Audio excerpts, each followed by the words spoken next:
E aí, turma, como é que vocês estão? Tudo bem? Hoje a gente vai falar sobre método cartesiano. E primeiro, nossas dicas de estudo: procurar aquele lugar calmo, tranquilo e silencioso, fones de ouvido, deixar seu material do seu lado, né? E vamos para a nossa aula. Método cartesiano. Os preceitos cartesianos visavam verdades absolutas de forma racional e lógica, utilizando argumentos que dispensavam os sentidos, né? Então, como é que funcionava? O método cartesiano, gente, ele é utilizado até hoje, né? Em matemática, né? A gente tem o uso dele e a gente também tem o uso também na perícia, né? Quando eles juntam todos aqueles fatos, né? Para poder desvendar uma cena, né? De um acidente ou de um crime, né? Então, a perícia ela utiliza ainda até hoje do método cartesiano, né? Ele é dividido em 4 partes e ele separa e organiza, né? Aqueles materiais, né? Daquela cena lá, daquela coisa que está sendo investigada, e através dessa investigação ele chega a uma conclusão concreta, né? Sobre o que ocorreu naquele, né? Objeto de estudo, certo? Então vamos dar uma olhada aqui. Os preceitos cartesianos visam verdades absolutas de forma racional e lógica, utilizando argumentos que dispensam os sentidos, né?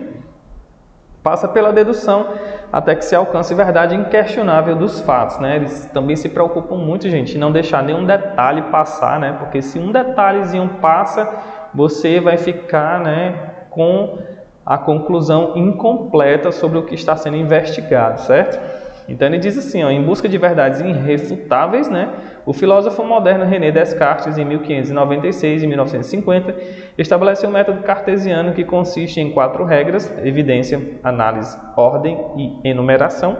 Esses preceitos são baseados no conhecimento matemático, isso é, um conhecimento dominado pela razão e não pelos sentidos. Deste modo, o filósofo afirma ser possível alcançar uma verdade que não seja passível de dúvidas.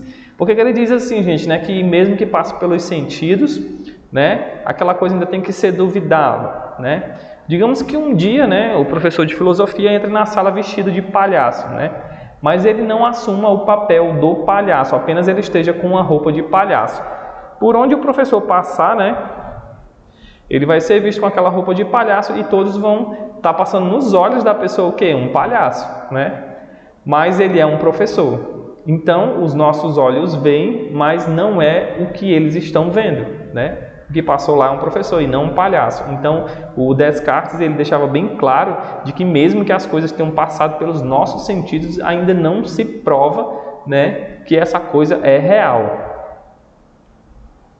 A filosofia da Idade Moderna foi marcada pelo protagonismo do homem em relação ao conhecimento da natureza. Antes, os problemas filosóficos eram, em geral, focados na explicação do ser das coisas, enquanto os modernos, né, se voltam para o sujeito e a sua capacidade de conhecer as coisas da natureza por si só.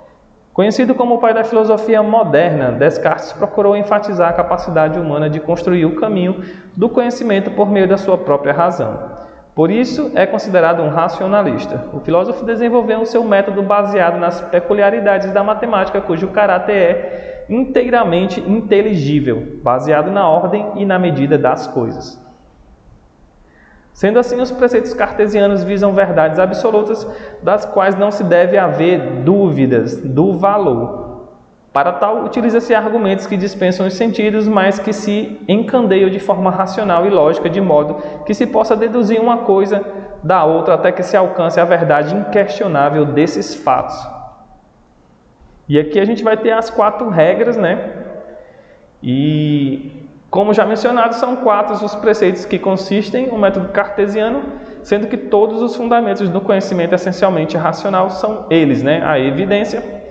A primeira regra exige que não aceitemos como verdadeiro o que não nos seja claro e distinto. Nessa regra, o filósofo alerta sobre os juízos precipitados à prevenção, né? Isso é, o preconceito. Uma ideia, portanto, deve ser clara, a ponto de que podemos concebê-la em nosso espírito distinta à medida em que conseguimos separá-la de todas as outras ideias que passam ao mesmo tempo e de maneira confusa pelo nosso pensamento.